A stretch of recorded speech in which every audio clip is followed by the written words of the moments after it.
na enu so hia pa yeda so agina mu Ghana ye mena se bedwam na ba so mudwa won mo hwe ngomasuan so de ato abayanim se mo bete efutu akọ de amagana fo nyina se sa aban be yempuntuduma e wo kuro mu a hwese obebo ho ban ye ko kumawu DC ekoyi a presiding member de akran so yentimi anto anwie DC de na anya amaso eno so ha yewura Kennedy wo hene akompere kwa Japan e de ato dwa kirem se wono ana wo ye mampani a ankasa mejamfi o nkiyi na di kura dada Afes Krobea omo kabo mu ko Ghana Bankers Association omo so de asebia batudwa se enye nokre Nyankopon ebo wo ba no wo se busumi bia no wo ba nko mfikire nanson na ewiase nyina nso ayi da ponda bia si hono mu a se wo ba ko mfikire a ekwan a wo befa so a wo bedi ne hune no empenefo de akwa adwendwe mu a enwumere kasebo no wo betimu nsem and I'm Promise 102.7 and Promise TV. Edamwase social media ne de. Biso aye ka mo se wo bowura hono ma Promise Radio.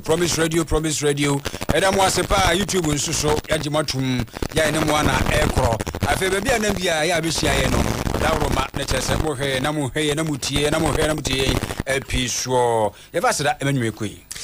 Ena nwumere boshe ba electricals bagene de efiri se ban kanea ene ho mpempena de a wo mo nko anchan ana de ye papa energy commissioner jetum na Ghana Standards Authority at the stamp on SSO no ho ane ebenya ne nyina efiri eno nti se wo ye contractor wo ye real estate developer assembly member edan wura anampo wo ye tenant electricians se wo penkanea ene ho mpempena de nko de a na wo de wani akirem e wo boshe ba electricals ye wo sandalia kwana light ebi e wo ha ebusu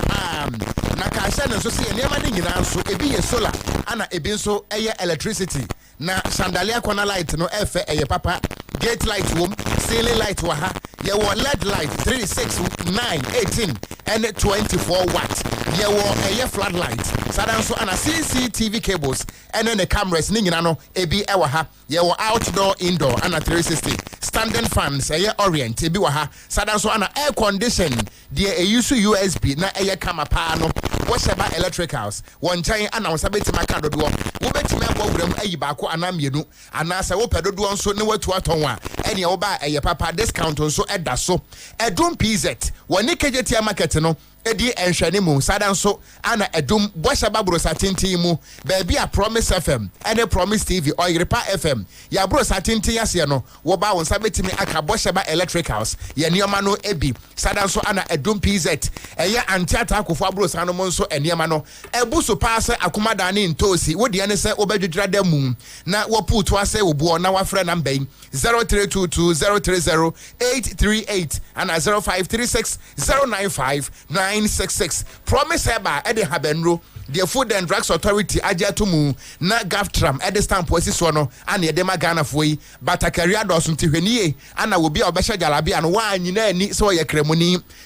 papa e wo habenro mu no eye Promise heba udu hanomu a ene Oyrepa FM ya bro sa tintin ase no wo sabetimi akabi e wo ha e wo presence runabout Kumasi adum frɛ antivida obeje so 0535544681 3P garlic mixture edrowe abedwa so na yenom edi boost to immune system no me pacha o blood pressure no eye too much wan hwe ya ebehiri wabo ho edo betwa ya no wansi adoɔ sadan so no ba wo konfekira wo teyawo na wo konfekira nso a ensisi so a na watimi anom bi wo sugar level no ukotwa eye scan no yese e wo soro sadan so na wo koye test no so yese wo sugar no wasoro a na watimi anom 3P garlic mixture emoja betime de afrusa ne kama me pacha wo de no eye kase amuro so anase eye stroke a na wanom 3P garlic mixture enupa we nyina no ba bia ye to nro won sabetime akabi e wo Ghana na mom so opedodo atu atowan na wa frɛ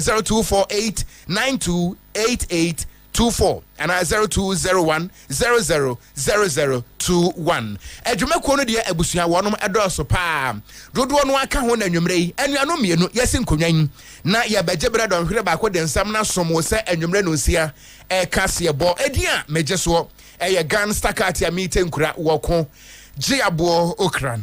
Krobea Asante na committee wo mra hye bedwamu a wo mo hwe nwuma ene adanso wo mo dwom training ene honorable Vincent Opon Asamoah ene wode atudwa sesei wo hwe soromenti bu a akosoro pa eniema ba ko mienu miensam de gina so nti a akwakoduru sa edi kan woni a woton soromenti no washada edi ahye dem mu bruni kase wa hawdo ya sese no so mo de pabu so mo de pade yewu aka ho bie amanebo ekosoro pa enti wono de wode ato asoye ahwe adwadie ene mfiridwuma so no animu so mo ntua na mo bia ni manimu ye sebe ya ebeboa ama sabie ku sabie nya de instrumenti a eka mese ho ya kwa atwe na kobrani afa ho di bro nya we krakase na wo twa kwatromo afa kobrani ati kwa bewura nanum edi je atwamerebo no sa de nyina ebetumi afiri ho ensemo nyina ba betu odwa wa bra woko ensrahwe ewo gasem sanso ena jata ene dangote cement baabi a won ye no omukokọ hwe yenti wese housing committee no wopani honorable Vincent Opo Asamoah esanto aso a wo kire se ade ba kwa kan kura ma ne bo asan ye den ene se niema ya kade a ye de ye cement afensusu de ye turu wo mayi mu ye di krafra ma no ne abeka ho na ansa na tuya cement no ni nyina dan soso aye bo atikesie bi din ye no soso kasa e di twafa de si. Because we are very much concerned about the price of cement in the market. But honorable members were given the opportunity to ask questions, and I think the answers were good. At least we should be able to present a very good report after this place. You know, one very important issue that we're all thinking of is if you talk about the petroleum industry, you can have the same price here, and maybe if you go up north. But why can't you also do the same thing for the building industry, especially cement, so that if the price in Accra could be up in a way that it can subsidize the price of cement when you go to Upper East, Upper West, and other regions. And there's a little they can do about it. It should be a deliberate government policy to ensure that we can at least cushion the price a bit for those up north there. You know, as a responsible committee, we can't sit without coming here because whatever happens here also affects the price of the building and even the quality of the product that we put out there. You know, once there is this shortage, sellers also tend to take advantage of prospective buyers. You understand? Because there's shortage in the market. So this is what we want to avoid. To advise the Minister for Trade and the Minister of Works and Housing, especially trade, because they regulate the space. Enti opani Vincent Opo Asamoah na ahye na se committee omrahye bedwam hwe adan ni nwuma so no wono yedwam trend na nyina mu no pani a oda gasam ano gasam so de nyina nim se eye adwumako ba kwa asoromente omudi mu ntitima pa Ghana ha Frank Haba ani ye kan won semi no se omudi ne mebi gu apromenche bibia be fa pa enche asoromente no bebu so e wo Ghana ha mtitru na fi Ghana for ehunu de wo se onom ye. Wonderful opportunity to engage with best members of parliament from the subcommittee for housing and works today. We had very lively discussions about the construction industry, the cement industry, GASM itself, and it was a very engaged and very lively conversation. We talked about cement quality, we talked about new inventions in the cement industry, and we were greatly honored to have the wonderful visit today. I mean, the cement pricing is driven by manufacturers, and obviously we always try the best to get our best prices to our customers. So we monitor all developments very, very closely and then make decisions when it's time to make decisions. We're very proud to announce that very soon we will be launching a completely new cement brand we call Okogyeabour. The idea of the cement is to provide Ghanaians with a very environmentally friendly product that has a substantially reduced CO2 footprint. Frank Haba, ana moten wenkano wona epenida gasemano. Yentu anwumre no sia KaseƐ no eso ewo Promise 102.7 ene Promise TV eso. Na woka asantefo ngoma etrenum enyimu enso no a wo sese wokoto se atwesire mienu gu apaso a aya na yeni baako no enya baako. Na ne nyina no ene se wo my Ghana ye mrahye bedwam. Eye baasum dwa committee na wo hwe enwomasua so no. Ene wo bontoa ekopie mu ewosuapon a ye frɛ ne se CAF University. Na wo bra mpanefo edi nkomo no. Ana wo mo ekire mu ese ye wo suapon ahodo ni bia eye wo my Ghana dia eye public universities no. Ye wo eto bia eno no se agege wo mo a saa suapon no eye wo man dia no ye nyi wo mo bi de ka ne se tax wave no. Na wo mo de adesrade ana eto eye aban anim se eye ankra suapon eye private universities no so no ɛho behia sa aban de kwa adwendwe mu na wo mo nso yeyi saa ɛto no efiri wo mo so efiri se ɛsoro edidi a ɛfom so edidi na wode sansem we nyina to dwa wabra emena se badwani a wono wote akonya so ɛwɔ akache ɛyɛ mense no emu na wono asa ye chairman Emma Parliament Select Committee on Education ne din ade honorable Peter Kwesi Nochu Kotoin wakasa na wo kyerem se wo hwe teaching learning materials ɛyɛ TLMs a kyerɛ private universities no use no a ɛno abi ana government de no nso wo mo use ɛno ntia ne san ɛna obi a wono wo kyerɛ nkwada de na wo mu nyina Ghana fo ma no yetimi ka se aban de ne de ye jejeje to a wo mo de no wo mu ntia kakra bi ana ba bi wo mpo wo mu entua bi nanso no ankra de ne de obi entua to wo kyerem se braso se aban ne behwe mu na private universities and government ne nyina no yama wono mu gina pa kro na Ghana disua etima kon ka fili se private universities no wo mo so aboa Ghana pa those true for the private universities on the part of government. Yeah, for secondary schools on our rounds we've discovered that a lot of abandoned projects in the various secondary schools, dormitories, classrooms, assembly hall, and poor furniture. So we are appealing to government that government should make sure that they complete all these projects to enable us eliminate the double tap. There were some of the schools we went, if those projects were completed, then we know double track in those schools. So we are recommending to government to complete those projects to improve access to secondary education. And for the private universities, I think government, as they are requesting, they import a lot of equipment. So government will support them in a way by maybe reducing the tariff or the duty that they pay on the imported equipment so that they can have more resources. Enia yati ye emrashe bedwani a wote akonya so Emma Akache constituency. Wono ana wo ye chairman Emma Parliament Select Committee on Education. Honorable Peter Kwesi Nochu Kotoi ana wakasa ye. Na enwachi ana chancellor Emma Calf University. Yera Michael Edu wode atudwa na wo kyerem se nansan. Aban we de abetudwa kyerem se enkwada no a afei ana wo mu rasuapo mo no. Wo mu sika sese nko mutua admission fee no aban no afa na no ana ye wurade adesrede etuma mpani anim se wo besrada kokoba ene dedeba wo mu nyina ekrobofo ma eno nti enye wo mu a ekọ government school no nko a ana saa tuition fee no sese aban ne fa na emom wo mu so a ekọ private university ne so no wo mu eye Ghana fo ma wo mu so no yenyi wo mu de no na ban entua na ye kyire mu kyire wo ye nsa aban kyire dan ti private universities no I see essentially say sa policy no aban ye di aboa Ghana for nkwala but the aban person ye di CCR no na say onye moa Ghana for nkwala ne mo ya aboa universities no at the country America say Ghana ni akwala bia wo ho no a o person ko university no ebi e ka say person me ko university na person me ko private university person me ko CAF university e wona me pe adia obi be akwala be o CAF obesua no say e fan say o ye nurse na adia obesua eno na de okọ Legon and as a public university so obesua o mu nyina wi o mu ko treasure ba ko nyina be ye nurses no ma ba be boa o Ghana it is a buy wo samu ano be so de boa dia me madwe me say so de boa nkwala no and it is a buy ye ni say akora bi a okọ university no scholarship no sa first year no e wo ho ma no ti safara no gia school of person di ko mu no de akọ so de be ko Legon or de be ko Tech or de be ko CAF University or de be ko university bi a ope no de ko eni a yeti ye eye owura Michael Edu wono ana oye chancellor Emma Calf University no na eno achi ana vice chancellor MSUapo no Professor Herbert Kwabla Dei wono so ade ato committee no enim se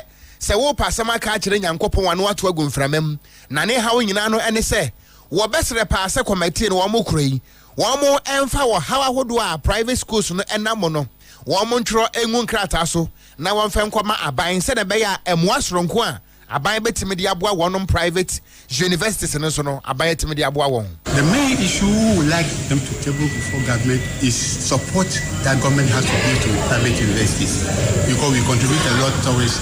the economic development of this country. So we expect government also to support in some areas. For example,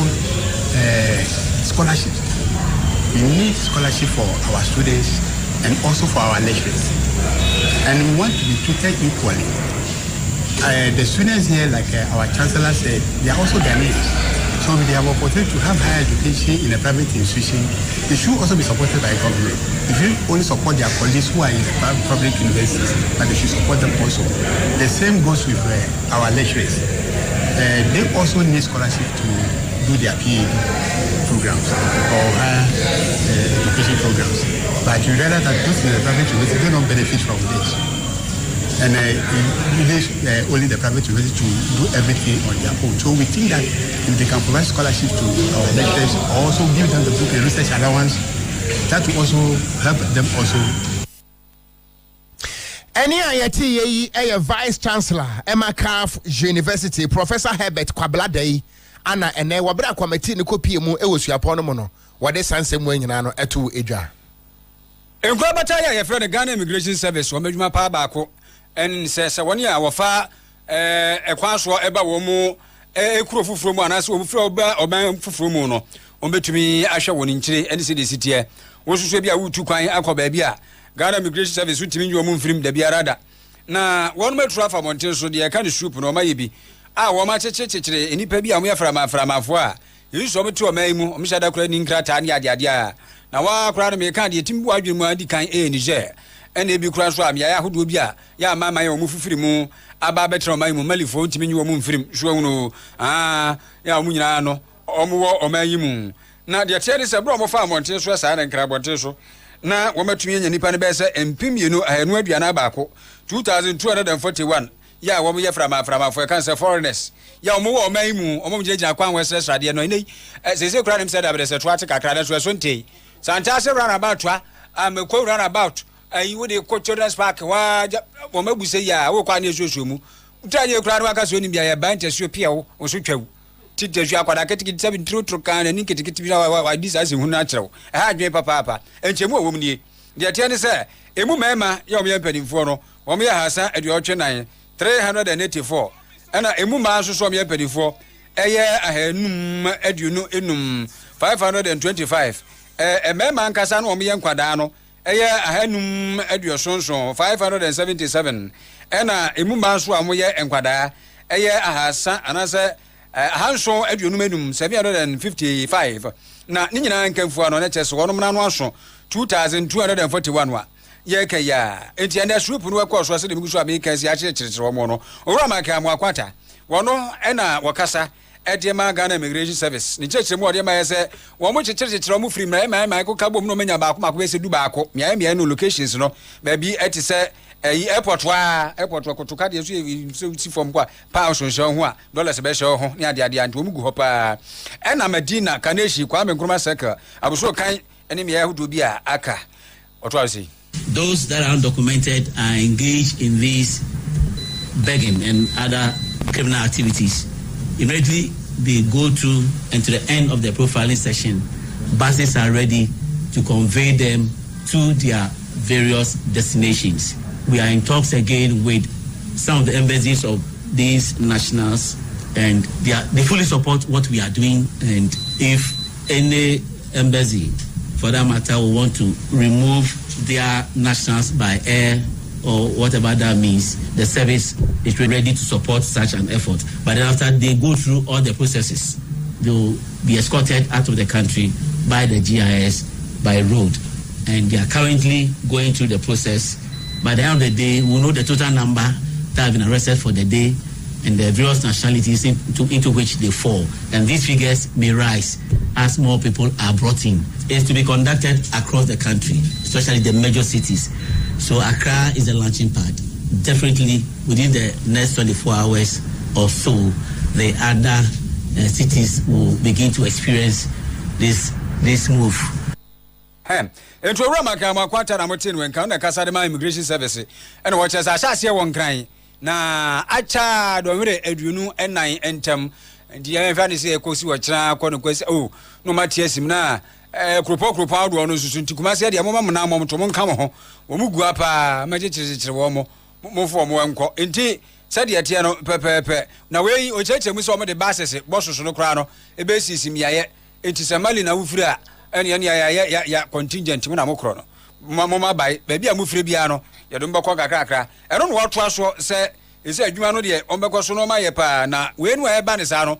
ombo ne kwa ahia hodo no aso se be ya onsan faculty kwan so mewura mu bia mu saafo no na ombe no ekwan pa so nso ade ba ko a ye hye kana ye community engagement yenya IOM yenya EU a omubayen to set up permanent structures in the various border communities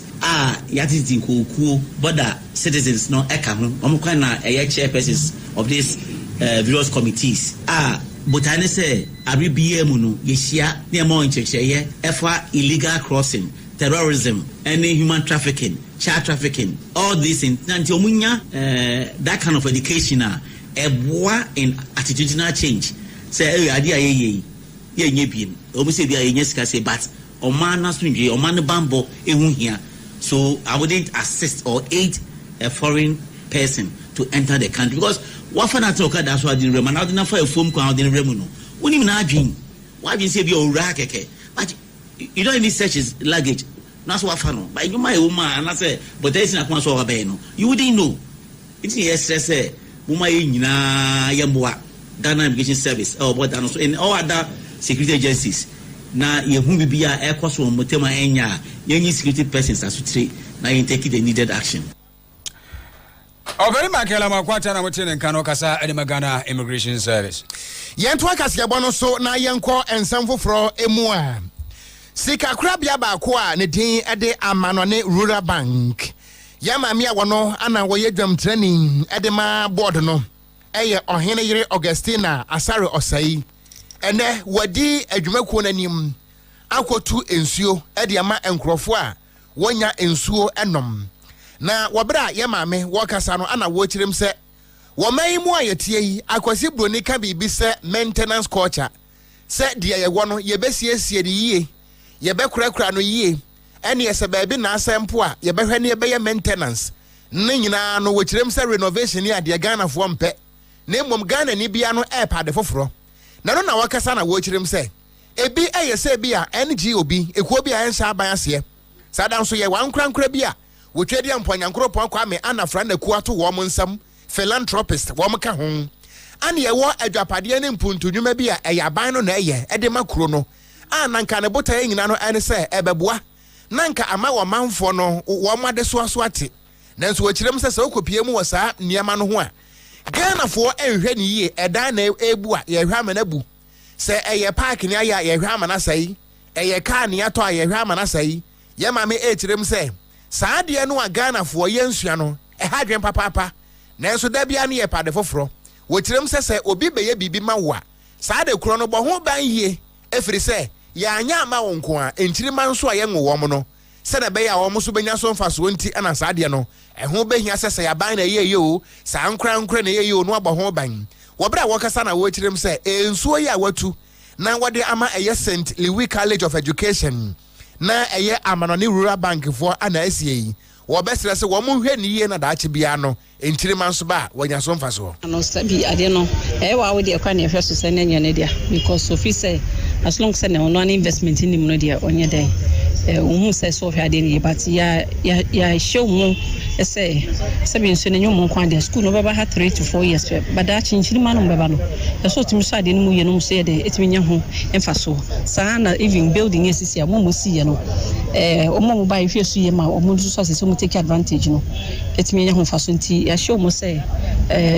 so ma ye de so kaka mo nsa no na kakro ma make sure say in terms of the way ankofo use no ye metututu niema na so bi o ma hwene na eno ne da be share so yen crime na so busan hia mo bia yetimi ade ya ma because so man ntimi anhwe ne ya sabi yesi ntimi fiska e me shi bibi na de bia ye de because ye amafo sika me so ye de ye hwe so banko na ye hwe say e bi so be so obi so nti ye de from yen side in there ya from there ene ya hwe mo in crime so o mo hwe na for the sake of sustainability no is assassination is forever. And so much in the Abema in no dachi in Yanfa so. Any IAT a board chairperson Emma Ama None Rural Bank or Hinayiri Augustina Asare Osei Anna Wakasa ye na enwacheno Anna Principal Emma St. Louis College of Education Mrs. Monica Kwani Mensa wajina yesu apono anemu na wadi aseda Emma mpenifo ni adoya wababeye Boy, papa work when you're saying us. A female institution, ye hears you the beer ready. Into your case, clean water and safe water. You will be so sometimes you're 2 pipe more. Yes, and quality in room, a conenam pensues and Ukrainian minimine, Juni. As a so much school, so jade school no, I call you in Siakoja because when you're around to me in school, to no quarantine your minimum in your way, a boy and pa. Edem kwana aba nti amano no rural bank de omoye aso ye ni papa ye da omo ase nyame nhira omo de omo hwere bia nyame nhira omo anemu no monkoso emwa college no se de bia omo ye no we no principal Emma St. Louis College of Education Mrs. Monica Kwani Mensa and wadi aseda Emma Ama None Rural Bank for any adoya wabeye wechirim se kane ne nsuo ni school ho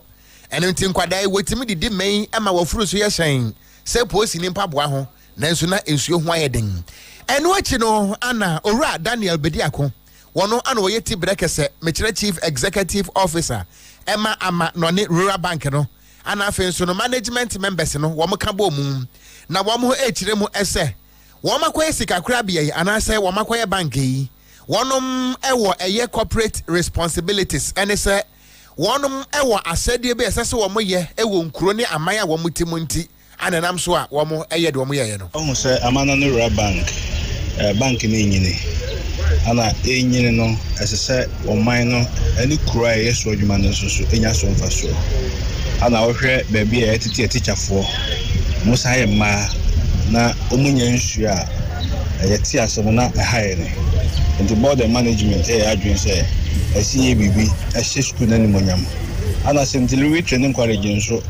one of our strong partners omo need this our so pa ntina infrastructure kakra enya last year no see take kakra the issue at the moment the corporate social responsibility as part of our corporate as I say we bibi friend corporate social responsibility and nti adwina ho no na fi say school we no senior almost etete teacher for they said they almost see a boy no as I say ye bibi to mo de o mo ye ne ba no na obia peneso but say anipa ne bebre ho a o mu enhwe ne ma so ye eno nti ye ban ha de from time to time no any ayati ye Ora Daniel Bediaco one no ye Chief Executive Officer Emma Ama None Rural Bank no ana wakasa ye yanko kumawu na yeduru kumawu a ehode mpempi se ye UDC asemaranko na kontre susu a presiding member so o yesen kombe UDC na susu presiding member ba eso omjina so moto elipa biensa yo omkogina yeso omkopre kigire obi ani ho amamra kosusu atintim no otuminya sade esefata sa to test no ave wo mko no mpre nu so run off eno so ba ye a eno so nipa mienu no omgina ye no eno so saa enti omatwa sensen kofi arade kofi ade ene wa homa no so butu kuma wo kofi akwaba ni ya mjoso kanene dadi ase assembly member sabire nan ka betu bi pa we dia won kan ho kofi boemu yo opa kuma woni mfata mu a ya sese kuma wonu a ya o mian mu ache ahodo mienu ya obronwam ane ne mfata mu ane ya kuma wusu ne mfata mu na oka kuma woni mfata mu kuma wu de soro abota so raso asetrewa ono ane de keka kan ho ena oba bronwam so mfata mu so a nya mekom dade ase oyoko banko seche akrofo so bodwase akokyere akotesu ane de keka ho na sa emiye mu ache mienu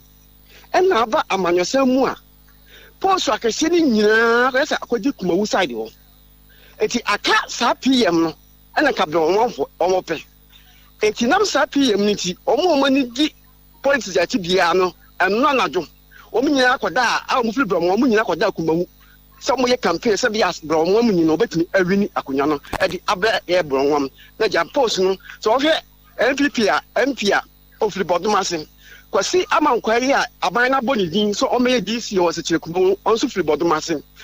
MPP woman organizer of Bodomase MPP chairman of the so Bodomase abomu anesa and na NDC chairman of Kumawu NDC woman organizer also firi Kumawu etina se saka post we na ese bronwan for no ye fro nyanga fe ye pese eba yekrum enso ye kwamu no na ayade afa yekun kase yekun agya afa ye hu se enko yi enti de wo ma eba ya ne se abranti a efe no kwame abankwa ade a on the free oyoko a free bronwan ene wo Richard Jamfi also free Bodomase ene wo Samson Owusu amankwa onu free the so sani pa miense ne kogina to mu gina no de dikan no na ayade a kwame amankwa no free yoko wanya 17 etina don one fu nyane asase ne yebo se ne agi yani se oh se de yanya alidi ena Richard Jamfi so a ofri Bodomase no onso anya 16 ena besuni no Owusu amankwa no onso anya 21 ne first one to no wi second one no anko bi enti enkomodidi ekoso no na Assembly members no SS abana na twamu no abanda da no MPP tam no PM no also no woni sa kwame amankwa no ekogina an no mkogina be a olusu ye no omko assembly meeting a onko enti sa assembly members ni nyina kwa se abranto no mu ade omunipa na se we ahantani dwe sam ewoni mu enunti ma second one na ekono na ama Richard Jamfi no free Bodomase no wa fe wakonya 22 na sa kwame amankwa no ofi oyokon abi no obenya 11 na fege bro wan fo nyina no ya ho odin eso ati enti say adu se omtutu no so de na ya de omtimi antu bi enti om de ahye nyame bo adwoada ti adwoada om se mpani pon se chem se ba bi odu ni de ya de om ne be kasa na enu jo awon wa step down na fe Richard Jamfi no afa na konya no na afi yato eye disu na aban no aboni din so aba ene Kofi nyame aduma adwada no ho ne atoa so wai de besibia mo Kofi adare ena mote no kan yense ntwireni na brebi atwam kuma wudade ase osan ya assembly bedwani ewo ho onamane ya wode aba eno no nti yenhwe kuma wufu abato ana wo shitu miento akase ebo no so ne nkwa nsam foforo emu Central University ene wodi adwumadie bia etipo ana daso entrepreneurship and national leadership na dwumadie no yewura Kennedy wo hene akompreko fire branded Japan ekogina mu ewase na wobra wokasam na wo kirem se wokan asantefo ngoma etire aduokono enyimu mieru no a wo sese so ma da na ntwaba akwotwene ban ho na se wo maso kire pani anwane a akwada nso wo nsuro na ne nyina no ene se Ghana fo beka yi a besa brane kakra nie ana owura Asame Jamfi a wono ana Ghana Gold Board woda no ebeto odwa se wakokan dollars e de egu na grada aso ama ehonsam de ayepinso se wokra bata ho nwen ene wo fa benkum ene ne fa se bi Ghana fo ne bi atwe woma no se wofiamo a ene wo twe ne soro ne fom saa e bi crap tire se yewura Asame Jamfi ekwan wo fa so a wo to dollar egu mframamu edigu na grada aso no entwa ye efiri sese wo sika kura no a enye ebere a wabeje national appointment no ana wo betimi edi se bisika edi dwuma etesa na eno ana wowura Kennedy wo hene akompre ko Japan enne wo bra wo kasa no wodna no atombi wo kiremu ese nanka wo hwedi mu pa sanka ye mampani John Dramani Mahama wo bra asase mu ba ye no na chief of staff yewura Julius Debra eto nsafre Asame Jamfi no nanka wo bepa asotwe bi edi ama Asame Jamfi nanso eno ane se ko enya hwe kwana kwa wadwuma bibie ne ho no ebetimasie nano ana yewura Kennedy wo hene akompre kwa Japan ekirem se saasa bio enyegesofo kankan nti ana ama henkan wanwie saa 7 nanka wono pa na ye mampani a wo se nko bepam Asame Jamfi anko besake ne kura anka desemesa beka no se ne be yanka daache bia no wo betimi de ye asua de afiri se ye wanyina so omiensa nti aso obi ye bone ayetea no de edi nkan eye reformation se nipa ne besesa de etoso miensa eye deterrence se bia ye twema so a obi gina ntan a na wasua de enso afirim ana de etoso miensa eye retribution wo se sa de egu anyina no entemi ankoso nti eba ne sa no a sameja mfi bone na wadie no ne tiri mu bɛyɛ ne dɛsɛsɛ bia kwada yɛ tene motoam ɛno nti wɔne de wɔhwɛ ne mu paa sɛ yɛ ku yanim sɛ wɔman no obi yɛ bibi ɛte saa yɛmpam no na sɛ wɔno paa na yɛ president ya sameja mfi anka obɛhotiri ne tumi afre ne nsɛm na ɔhwɛ de a obɛpere ho. Nepotism, favoritism is what is killing this country. No doubt about it. You know, recently in the news, you hear Agrada in Sami Jemfi. You know, if I were the president, I'll fire Sami Jemfi right away, not even a second,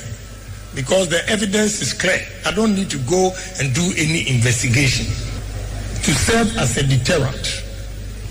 Young men and women complete their university education, they did their national services, and even national service, you have to pay. Any ayeti ye Owura Kennedy wahene akompre kon fire branded Japan. One on the kasa ye ewo dwumadi e course so ewo Central University ewo enkra pompone mantemo na wo kire se enya de se wo betena se da wabra wo ye mampani amesuban adane ntwaban abetwene ban ho na pani ebekunko na kwadan so ebe mane matri so eno nti mampani mahama wa anya de wo kan ho bi ana ye wura sameja mfi ne tiremu ye ndei abusafo ya twa so na ye nkwa nanim na ye kwa nanim nsanfu from no na ye gbawura mu nsoso e wo Mexico Krobea hodo omkabo mu ko Ghana Bankers Association ade na asi na no da ene opani Azika Dongo ya ne wo gbawura mu omrahye bedwamu no ma Bogatanga Central rahye bedwani eno no onu krai eye board member no krai dwamtrani yankasa Edema Bank of Ghana odi ba batu adwa se woni ya woko over the counter awon gbawura ba bi kuma bi no akwa dollars ni ade wo dollar ho no akwa yi dollar ho no akwa yi se bank se wo secondary dollar no akwa yi no e de so atoso na de so betumi akwa yi biem na no beboa amoman isika sem no mwatumi apagya na no kra na aka bie amene kwofo kekeka se dollar no aba form ne kakrakra o ma isika sem ejirejira ye mekire economy no na no na aka bie ma Ghana Bankers Association ku e de aba betu adwa se no kura nyankopɔ ne mini asemo pani ni kan ye no nukura bia ne wewum omne isika kra bia hodo se begu se bia nya ado asem no kan ye no no ankasa de nsuhye nyansam ne kan ye na nsuso no nya de so mu na trase e fa adwen efiri na akuru bia tumi kɔ weska dollar simple ayama foforo sika de pa no kra na mpe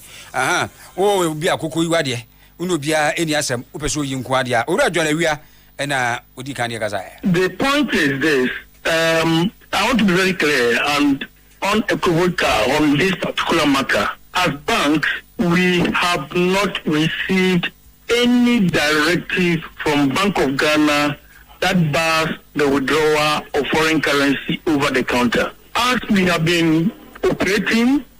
in the past, as it is today, so it will be tomorrow until any such directive is formally issued that counteracts the mode of operations of foreign currency accounts in Ghana.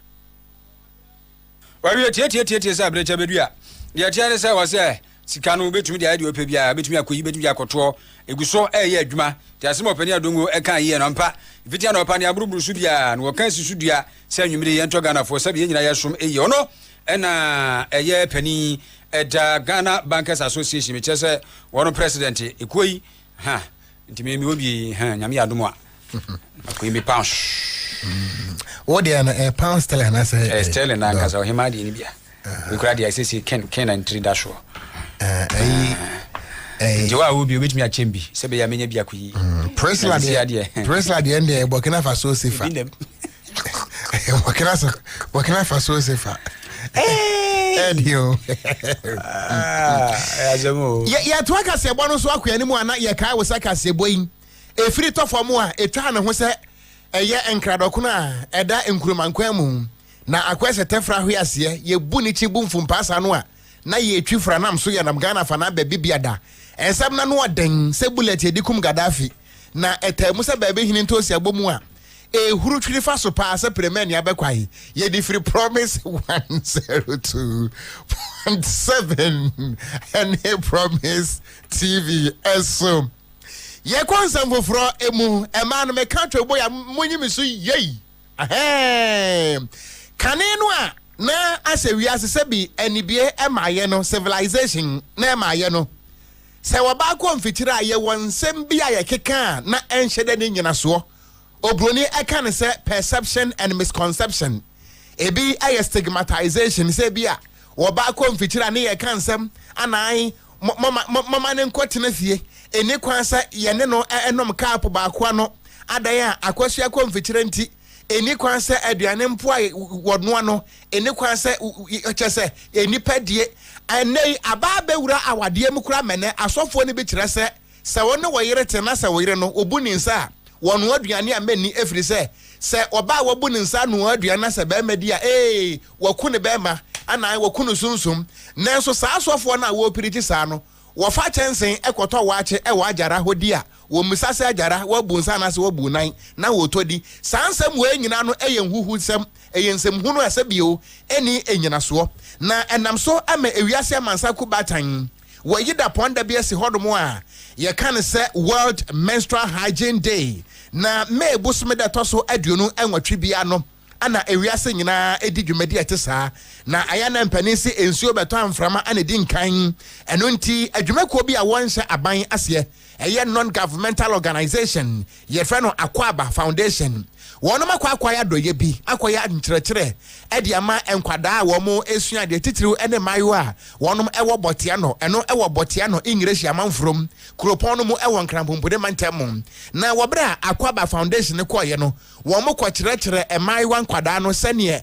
wodru wonsabuo mu a sene obesi aye onuoma ekwan obefa so obedi unhunie sede obesi akurakura ho ni ade ana wo kyerem se saa ade no a aye stigma aye beka ne se eni nyina so obi ko mfitira aso nke nipa ho no wo kyerɛ se abatan ene ema mpanimfo aye ne mutifie no mo hwɛ se saa ade no mo beyi afiri ho efiri se eni nyina so efiri se obi ye oba na so ko mfitira saa na nyankopɔn bɔ no enye yade asofo no nso nya saa ade ne kan. Here to support the community with medical devices, to support the clinics, and also to support schools with medical education. What do you have? We want to do medical educations in school, basically medical topics like mental health, social education, also menstrual education as it was today, to educate the children on medical topics. I think that's the most important advice, and go to school even if you menstruate, be proud of your body, as we have told today in our presentation, and be proud that you menstruate, because that means that you're a woman and that you should be proud that you are a woman. So what did you wait for? Yes, our goal is to go all over Ghana basically to different schools and to educate in different schools about different topics every single month. Eurade suku party okwa oborofo nko sirosika basically na chese basically eno enti Ghana de oka basically no a obeka ba wie kura no Krobea no spell no no mu awie woni problem nanso tie brodi no basically say wo mo na ba kire Ghana for yes nke ade no so yanka but yes boy free ade no so eye bofrot aboye dia mentiasie kra eurade first they can bofrobotu and na dia mrofu iba ye Ghana for so ya travel yes boy free say say enti eni ayeti ye Jessica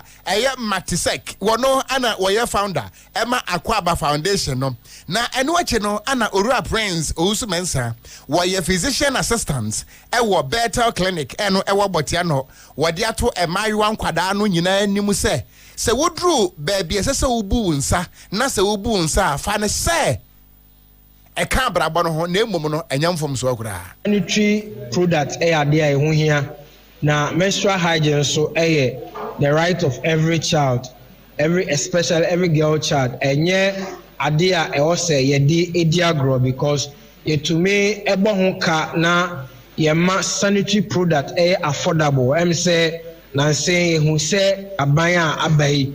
aye policy bi a omotumi distribute sanitary product they call the whole country. Emma oba bia na say student bia so ye de enya muchefa enti se ukopie mu ewo ye botiano English amount from kropom won kran pompone mantem a wopani a wono ano ye physician assistant when we doctor ɛyɛ better clinic no ne din at the prince owusu mensa one nekasai ma peri John Dramani Mahama ede nsembia tudwa na ɔse ahonhyɛso ɛne ahonidie mapa ama sese Ghana sika sɛm no kakra esaisi na kwemu na wode sa thank you to no kokopie mu wɔ atifi atoyɛ mantemu ɛwɔ ɛna ɔde nsemi ɛma ayɛ na wɔse no kura yakopani mi afimpi no ɛne aduonu anan a na kropa no yɛto abawie ebewura afi mu ɔbɛfro akonwa transfer sɛma mpani no no ɔno ada ne to fam ehunu sɛ sika sɛm na sɛ enhyɛ da nyina yie nti na wɔse wɔde pempim bi asisi ntimi afra transfer kakra akoyi nti sɛ ne kɔfo kora kekeka asɛ dollar no aba fam sɛ eba fam a ɛne ne kyɛsɛ ne fa baabi ne egyina saa no ogyina so ɛde aseda PSC aseda kyerɛkyerɛ ama ne mpanimfo a wɔde sika sɛm no ano titiri suafo a wɔhwɛ sika sɛm so na afi ɔman sika kora bia PSC Bank of Ghana pani a ɔno nso so wɔda no ne mpanimfo adoɔ bi a ɛnam wɔn nsa so ne afutuo so ntie ne sika sɛm no kakra ma pani John Dramani Mahama kyerɛ sɛ ekoyie na ɛno na wɔsɛ wɔne ne cabinet asoafo mpanimfo pa no wɔn adwiri bomu no ɛnkyɛ wɔn bɛsi nkonnwa na afi deɛ kan infrastructure no ɛfa no suku adan akwan ɛne nneɛma bi awodoɔ bi ɛsɛ fata sɛ kwabra no to pɛtɛ wɔ so saka na buawo ma wanka so ahyehyɛ timi yɛ fɛ yɛ no yɛ ne nso ade ba ko to din sɛ sa big push program no ebefiti ase na afi akwantempo adoɔ bi kura titiri wɔ kwamu ade ayɛ abɔnta titiri nda dualization no wɔmatumi ahwɛ na wayɛyɛ ɛne bɛde gyesa ahodoɔ bi ɔman mu. Real work begins now, and I'm here not just to say thank you but to reassure you that your voice has been heard. Your vote has a purpose, and that purpose is to bring development to the region. We're determined under the guidance of the NDC's 2024 manifesto to bring transformational change to every corner of Ghana, and especially to regions like the Upper West region that have long been underdeveloped, neglected despite its huge potential. Since taking over the reins of government, we therefore presented to Parliament in March this year a budget which was aimed at severely trimming expenditure into priority programs. Mampani John Dramani Mahama nsem ebino. Yentu akasiabo no so na yenkɔ yanimu a empani se asere wa wo so agenkuku so aneto pai saa dan so na akwada keto ase wo na nada mpem na se ukosu mpanimfo so a ye tua adakaka a wo betua bio tom kwa ameapia ne nyina no ene se kane na nke wa agro bia mpanimfo nko a na edie ebi eye mpamu agro ebi eye hwehwem ko yumpina ana ebi nso ye ka maame ye maame ka maame ye papa na nso ne enkwada no age agro we nyina boso menne agro a kyerɛ sɛ ne maame ntimi nie akwada e wonimdi eba ne sa no a empre wanyinsan bema wakwa abawo na no ana mrase badwani a wɔte akonya so e wodoma East Kropon no emu Rahel Osuya wode efutu akọ ediama junior high nkwada no ese wo mo hwɛ na agoboni a edempre wanyinsa eba no wontwe ho emfere ho kura wode sansem gwe nyina tudwa wabra na agya nkwada yi womba betro eye BC yibie nkwada mako 1328 necessary ye mathematical set the presla mo friend say ma set no ye cheche bi edema wonom na eno na MP echirem say se wono wodi mpamu agro nkwada bre mu ankwankoye MP enti nkwada no mo nso mo hwɛ mo ho so yie na parliament no esi ho ma moda mo hwɛ mo ho so yie a mo nso mo bedi MP ni bi nkura no ya mo eta esua suban bia ensem fata efidi bruni efre ne peer group onye na dwene data yon kuguru nti obekọ man ebinum efa mpaso goro ne niema ye nkan se premarital sex demi sebe en so hwekura bi kura na nafu amia asmedwa afrima deliver be 2 3 4 kura da se tamo mo yezam se no dan paso enti wenu ye MP a wote akonya so e wodoma East eye Kropon no emu eye honorable Rahel Osuya ana wo kire se empre wanyinsa betimi ama musuku no abo adada se bode let's go so hu eno nti obesrada montwemo ho emfire ho kura na enu wachi no ana doma East no eye district chief executive honorable Osei Ousoken wono so de atodwa na wo kirem se si eye nkwada yi womo ba betro BC no adesua de womo mpe obewusa kwadai wadwi apo agu na sere ho ubie ne to hwe a wode pen no atro no to ho ama kyese esni korontofo ngoma edoso papa Just say Otra 1 2 no adwen to ho no kese awurade nyankopon Christ. What the punctuation marks ni nyina aba no to ho. Wose Montwe mo humfree examination more practices eya apo no montwe mo humfree ho usua ana ye my presentation no me kan ho asem say ye ko bisa na ye ni akyerɛkyerɛfo no ye wura director don man edikan akyerɛ mo ndi enya ade bia na be ko bisa ade foforo bia ne wadi kan class exercises na exams na wo ye eno an ye ko bisa ho asem timi hu ni enti ase say o yero ho ase chinchinchina sabi me twere krata bibia hyema se ne so on and so forth exam or practice wow enti we dia kwanya ye faso de tunkura no fo so bia ye di kan kasa achiro mo and all platform yin so ye nia e kofa no so akra bia otie nom ne ade no so benya kwanya de atunu so say humia enti we no ye DCE wono wodoma East Honorable Osei Ousukin enti yesre mu adan kwada no apo no munyai na obebo apo no a de akopase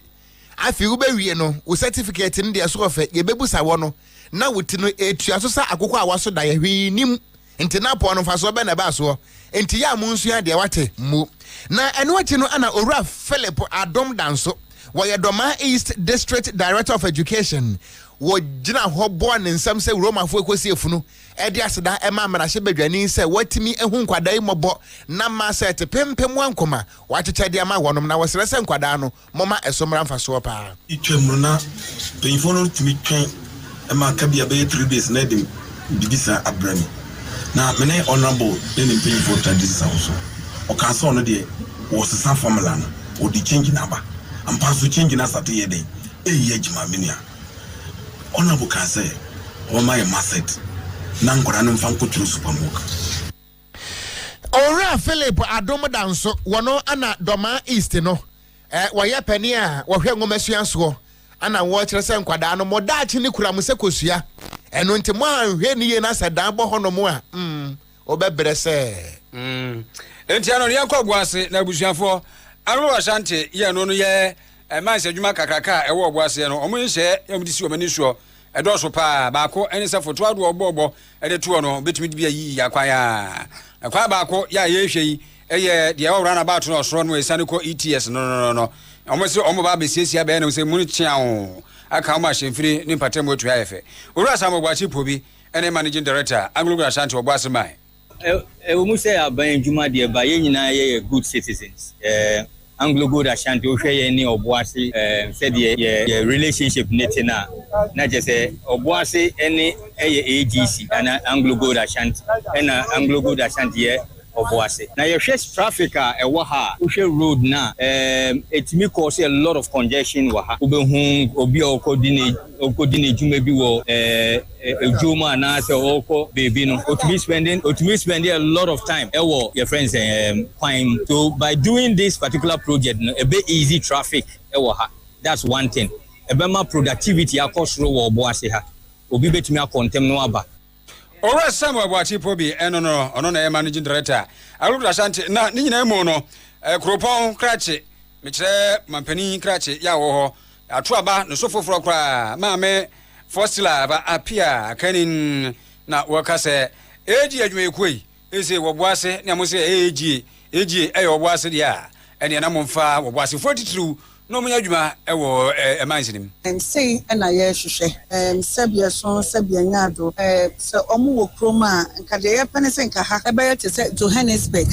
ebia makasa asem no sanse almost started to agudie wa achepa ye nti niama fefe se na ye hwehwe menim se mabe ye nyina ye be ye juma together ye de nsa ba be kan bom nye we nkwan so na ye pe wo ye mpuntu no na wo fa ye mabunu no so kan wo ye mpuntu na wo fa ye mabunu no sanse mabunu no bebre ni ejuma eye nti no ya be ebe eja se eno no honorable Fostila apia kanin mientu akasiabo no so na yemra Asante mantamu a yeba ahafo anonofo ekropon no emu na Owura Maxwell Owusu wono ano ye trotropho ede ema akyerɛkyerɛfo nkabom kubatan ewo ahafo ano nofo ho eye Ghana National Association of Teachers NAT na wono na wakasai wo kyeremu ese akyerɛkyerɛfo no a afei na ban afa wono adwuma eye newly recruited teachers no wɔbɛsrɛ paa sɛ aban no wɔma nani enko market ansɛm ho firi sɛ sika kwakwa bɛbɛde a aya na franka atwadeɛ wɔkyerɛm sɛ adeɛ no ɛda kurom ha no asa aban ɛfa wɔ bi adwuma mu a yɛse wɔn kyerɛdeɛ afe abosome nwɔtwe ne adeɛ ansa ne atua ne ka no sɛ nipa no sɛ wɔanya sika amfa amforo ka wɔbɛda pa bɛkyerɛdeɛ ɛno nti wɔsrɛ paa na wɔde sansɛm gwe nyina to dwa wabra ɛyɛ wɔn mo emfinhyia nan hyia mu a aya na wɔn yɛ no de to so ensom ɛyɛ 7th quadrennial delegate conference course ɛwɔ tepa ana wɔpani de sansɛm wei ato dwa you know every 4 years and as in hwɛ Nigeria yes quadrennial no we need the to so nso a bi tutie na ɔha ne mane a amanfo FM no union ano ɔhye na sɛ mo ebiti bi so a ina no nkuma afi na ma wie colleague ma ko so de ma ba field no the beauty bi so be no agitation and the Ministry of Education and the Education Service Secretaries ayo ha ka se ma ya pa the sense from basis and the so be yeah and not any one at all. Any ITE a trɛtrɛfoɔ ɛde ɛma Ghana National Association of Teachers NAT ne fɛ wɔ ahafoano no of kuropɔn no emu ana henkuro ɛne tepa owura ɛyɛ Maxwell Usu ana kasa yin na ɛno akyi ana wɔpani a wɔde ne brɛ awie ɛbrɛ bi atwa mu na wɔyɛ NAT chairman ɛwɔ kuropɔn no emu ɛyɛ owura Elvis Prince Binding wɔde ato aban no anim sɛ ahoɔhene nti ana egya bɔwerɛ ɛno nti wɔbɛsrɛ paa sɛ akyerɛkyerɛfoɔ wɔnom ahomegye mu sika aban teteto hɔ ɛyɛ pension no wɔn hwɛ sɛ wɔbɛyusu no yie sɛ na bɛyɛ a wɔkyerɛkyerɛ ni ɛba na ahomegye mu a wɔn saa mɛda abusua nkyɛn kasi COVID South Africa ɛne Ivory Coast aban ne tumi ayɛ nhyehyɛeɛ a akyerɛkyerɛfoɔ ɛtumi de ɔmo pension scheme anaasɛ tento hɔ ɛyɛ bibi sɛsi awowa na aban ne tumi si dan ɔne companies bi aka abo a ɔmo si dan ɛma akyerɛkyerɛfoɔ sɛdeɛ ɛbɛyɛ a kyerɛkyerɛni no anyɛ kura no ɔhyɛ asɛ sɛ ɔkyerɛ deɛ no akyerɛ so a 5 years na ɔmo ate fie anaasɛ ɔte ne dɛm a Any ITE outgoing NAT chairman ewo ahafoano no of kuropɔn no emu owura Elvis Prince Binding ana wakasa yei na ayana empene se asansa kwa atua wɔde n'akyiri egya akroma ana kuma nso bu a yɛde foforo pomem na wɔpani a ɔyɛ kasa wɔn na ebesi a na emu said NAT chairman ewo kuropɔn no emu ɛyɛ owura Evans Edujamfi wɔn nso akyerɛ sɛ wɔda delegate na se paa so wɔnya agidie wɔ ne mu no ato abama ne sɛ NAT chairman na yɛde gyawa ne yɛde aso awonti wɔbɛyɛ adwuma ama kyerɛkyerɛfoɔ asetena atimi akɔyie paa. For the trust imposed in us, and we assure you to deliver on our mandates. We have come very far. NAT has come very far. This marks the beginning of a new dawn. Our victory is a victory for NAS. We pledge to bring everyone on board. There shall be no factionalism.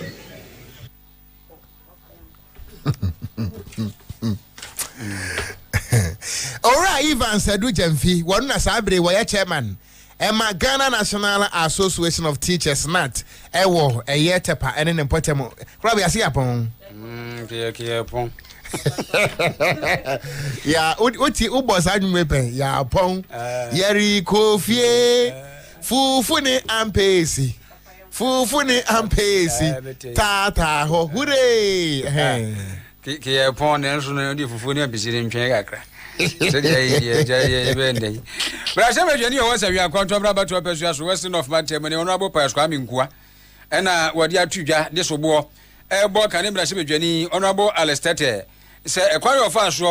na just a nice quarters be a was a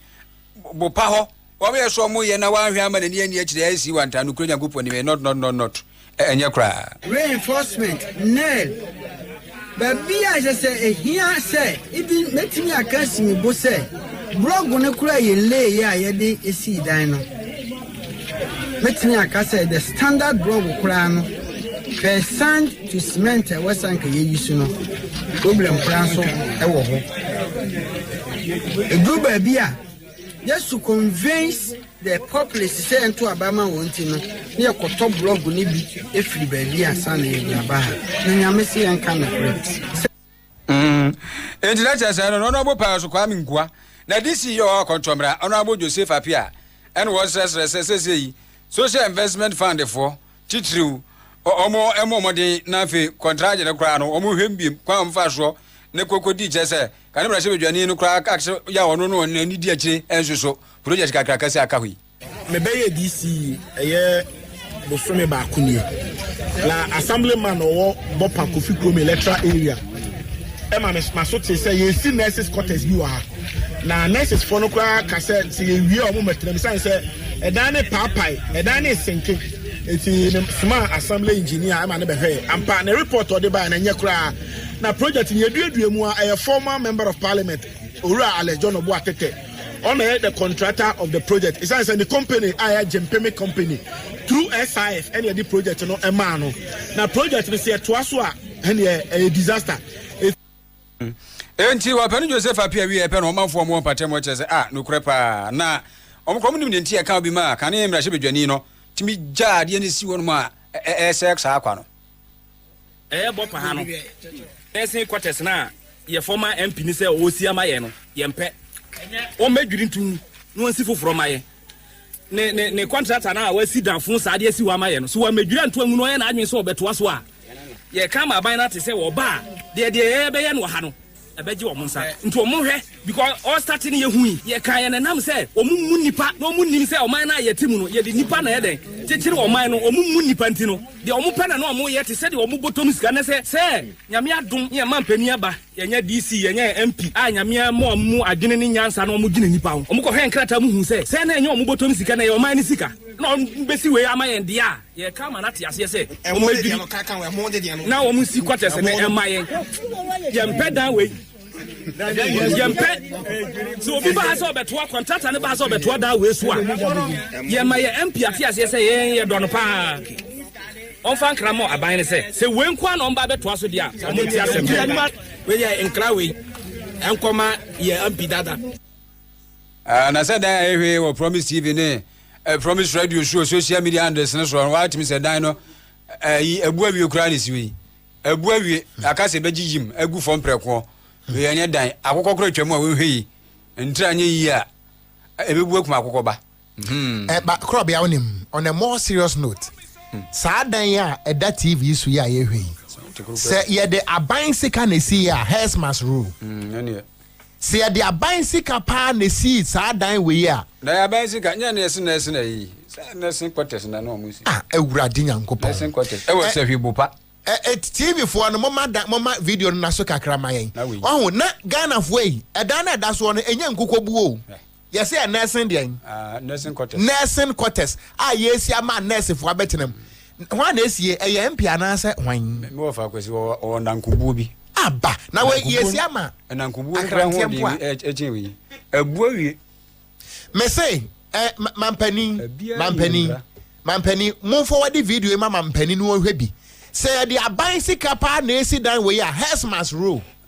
na you to kromache wo mu him from preko we insult direct insult e wa hin say we akontomra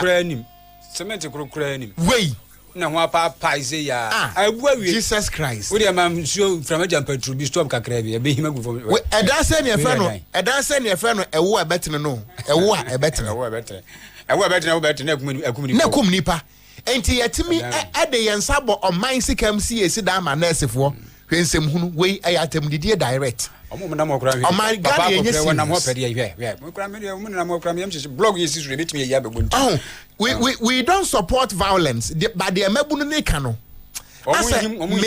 me ye no mo adwe mabunu ne himu mu fom bekum nipa e wo beti wasem so ma himu mu fom bekum nipa na yi asa yes an crystal yi fotiu Krista 24 omo atasama nso ani aduane papa akwa benya bi aduane bi ho nyasam keto aso me robe ko ombe kalik fo aso da se aduane akwesa himfie twen adwuman akwesa himfie twen ye mfa ye fropa nsen se ne ene obi o anti asia ya no mu yidide no ene ntra na radio presenters ye na mkrank ento aduane enwe yo ai ya pon na mama mfa ai o announcement ho Ever said that Emma Korea. When they say Mukama, kama. A man you may about Pepsi. Jimmy Cliff, and Okogyeabour, as also so, and that's wrong. Omina Beneji, Edom, Oko control room where you are Bono. Krobea Asante, Minimia. Gangsta Kati Amite Nkura Okogyeabour Okran. Na mamefa announcement and twas when a missing chance. Akwada ne din ede estapoma ye kasa yi ebusua de abedom ye se wayira. Akwada yi wanya afe ene fa 1.5 year. Na ebura so ehona na wone ne maame etie wo akwada wo ye kokko.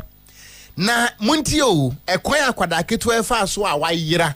Na wuti a wo obubefu tirim. Ube se bi abatan ni bi eye reckless enu amekan enenso mesaka ento ankopem se be hu akwada keto yi mekoso aka sa abatan no dodo no amani na ho mo ye reckless show obatan a wode ne ba akọ market na okwa akoton ade e wade hyeman kumase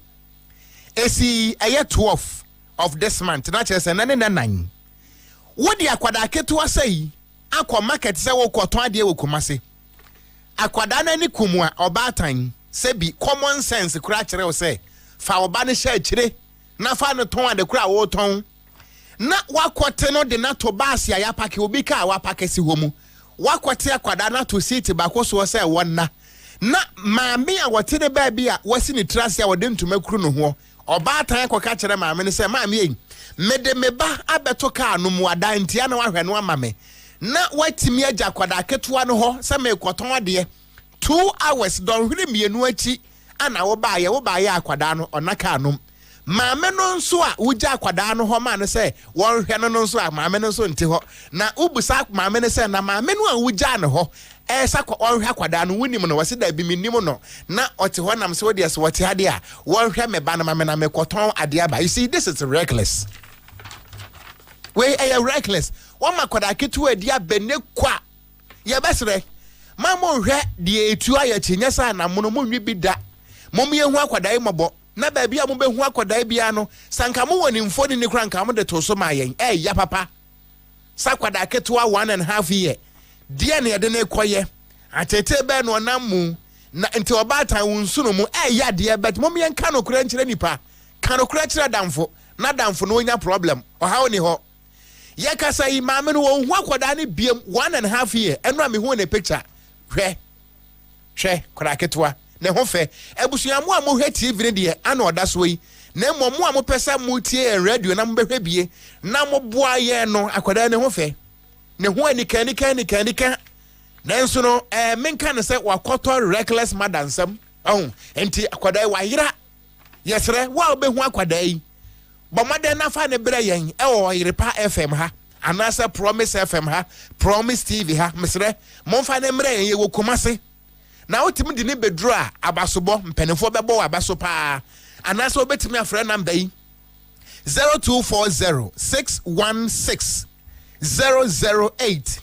0240 616 008 na se obetimi di na bre yen ewo Yerepa FM ha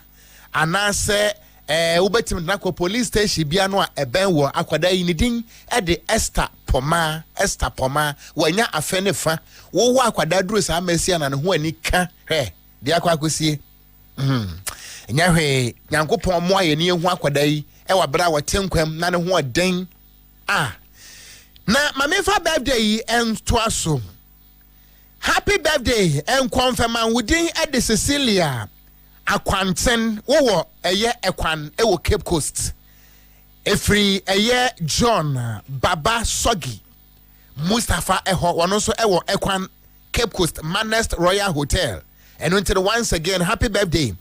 goes out to you Cecilia Akwanten wo ekwan ewo Cape Coast South Kropono emu we efri John Baba Mustafa Sogi ho ewo Manest Royal Hotel ewo Cape Coast Ekwan Junction na mamenfa de aka no so entoaso na mentemfa ha. Happy birthday to Ama Ajiman we every Thomas Yerepa ho ano de abai Yerepa FM Thomas Yerepa and until once again happy birthday goes out to you Ama Ajiman we every Thomas owo Oyiripa FM ye ne wo efia ha mame ento aso na me nko ni powerful na happy birthday to Ma Adwoa woton tuna ewo Central Market eno ntino happy birthday enko emfa emma Ma Adwoa ana Ma Adwoa montro ne yo Ma Adwoa na Ma Adwoa anyway woton tuna na just honam srade eno no woton tuna ewo Central Market ewurade we every Teresa Dorcas ene Patricia ho ahodo correspondent ana maka bom sa no eno nti ye de birthday ma kama oba nchenya ho enti abusua yeso medin de gangster katia mi tenkura Okogyeabour Okran Priscilla ana tina mfidi nachi natade no ya twero animu kapa wo de arbe shope ebeye adweso krapa yada mu nyina se anwumre yi yama mu nyina mo aniti a wogi yen wo boja